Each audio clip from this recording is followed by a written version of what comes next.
নমস্কার বন্ধুরা, আজকে নিয়ে এসেছি নিরামিষ পটলের দুর্দান্ত একটা রেসিপি। ছোটোখাটো অনুষ্ঠানে কিন্তু এই রেসিপিটা বানিয়ে নিলে ভীষণ পছন্দ হবে সবার। তো চলুন দেখে নেওয়া যাক কী করে বানিয়েছি। তো প্রথমেই এখানে আমি 350 গ্রাম পটল নিয়েছি। তো বন্ধুরা, পটলটাকে এইভাবে ছুলে নিতে হবে। তো দেখুন, একটা পিলার দিয়ে আমি এইভাবে ছুলে নিয়েছি। আশা করি দেখে বুঝতেই পারছেন, পুরোটা খোসা কিন্তু এখানে তুলতে হবে না, একটুখানি করে রেখে দিতে হবে। তো এইভাবে পটলটাকে ছুলে নেওয়ার পর পটলের দুই সাইডটাকে ভালো করে কেটে নিতে হবে। আর তারপরে পটলটাকে খুব ভালো করে ধুয়ে নিতে হবে।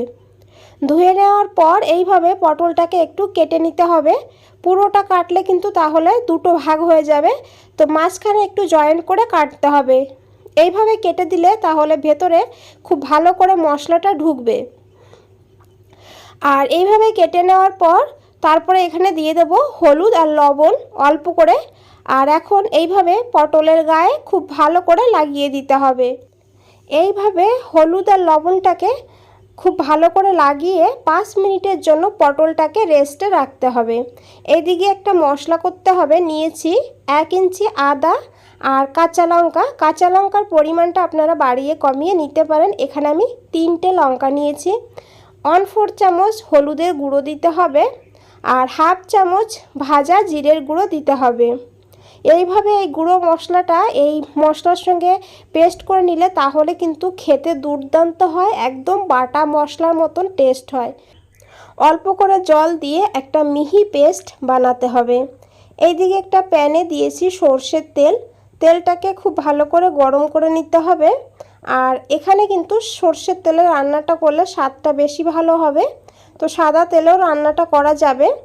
তো তেলটা গরম হয়ে গেলে দিয়ে দিতে হবে হলুদ আর লবণ মাখিয়ে রাখা পটলগুলো। পটলটাকে দিয়ে এইভাবে একটু হালকা তেলের সঙ্গে মিশিয়ে নিতে হবে। আর তারপরে পটলটাকে ঢাকা দিয়ে রেখে দেবো 3 মিনিটের জন্য। এইভাবে পটলটাকে ঢাকা দিয়ে ভাজলে তাহলে পটলটা খুব ভালোভাবে ভাজা হবে আর তাড়াতাড়ি সিদ্ধও হয়ে যাবে।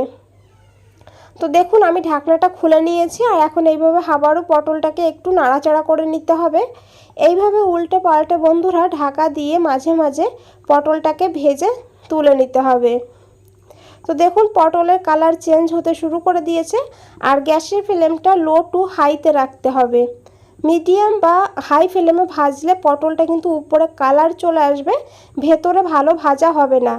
তো এইভাবে আস্তে আস্তে পটলটাকে ভেজে নিলে তাহলে এই পটলের টেস্টটাও দুর্দান্ত হবে।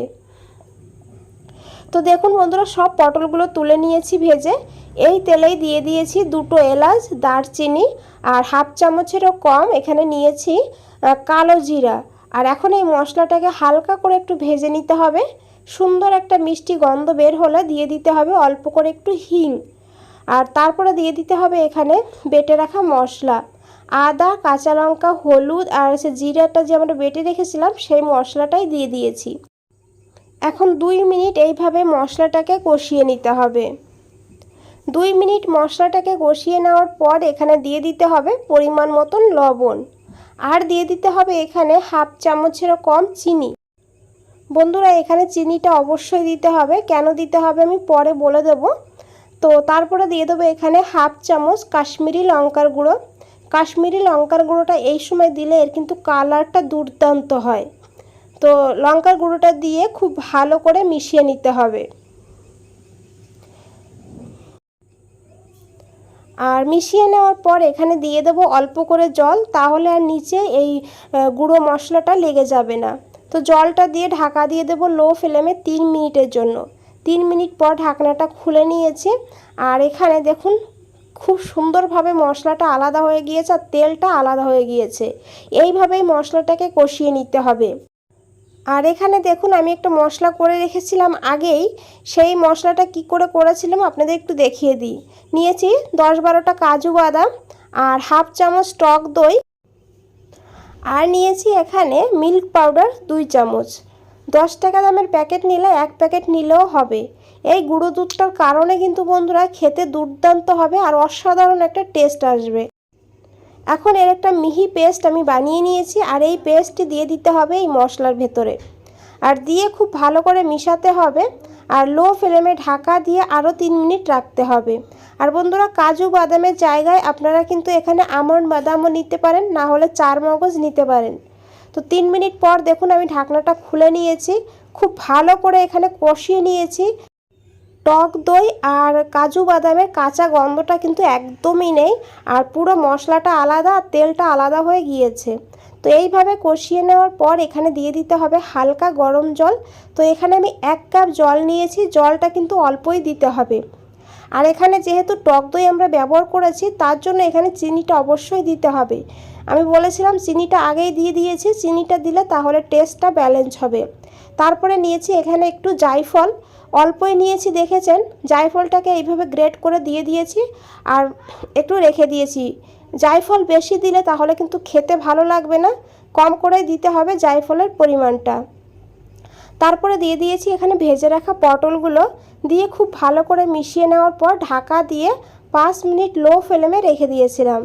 5 মিনিট পর ঢাকনাটা খুলে নিয়েছি। এখন একটু খুব ভালো করে মিশিয়ে নিতে হবে। আর তারপরে এখানে দিয়ে দিতে হবে অল্প করে একটু গরম মশলার গুঁড়ো। বন্ধুরা, রেসিপিটা ভালো লাগলে অবশ্যই একটা লাইক দিয়ে দেবেন।